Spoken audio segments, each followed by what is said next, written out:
So I needed to mount this 3G, 4G door entry panel. It calls through to a phone number. So I've got a stainless steel plate, I've got a panel that I salvaged. This is going to be for one of these Paxton readers like that. It's always a bit difficult when designing these. I think in hindsight I would have just had like a stack of maybe 1 or 2 2mm plates with just rectangles and then a flat sheet what goes over the top. That would have been fine, but I thought that the panel was going to recess through a lot further. You need to hinge it down to gain access to it, and it's kind of a finite thing.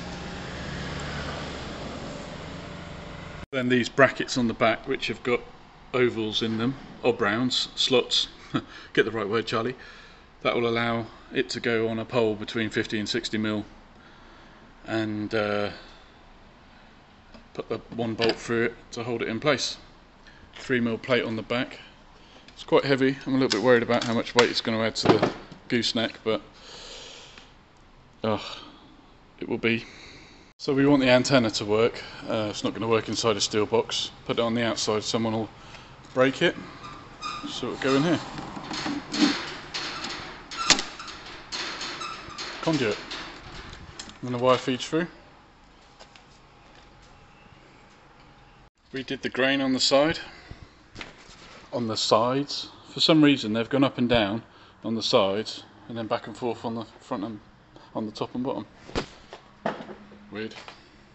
This is how it looks assembled in the workshop, less the reader, because that's already on site. Brushed sides looking good.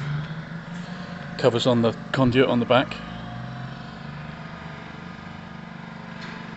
We're not talking high security, we're just stopping the opportunist types.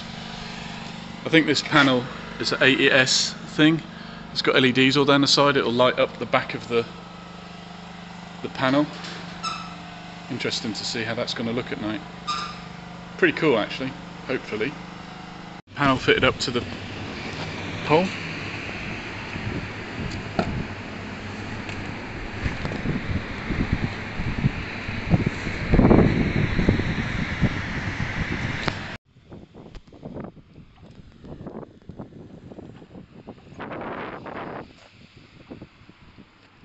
Let's get some mastic on the back when it's all done. Yeah.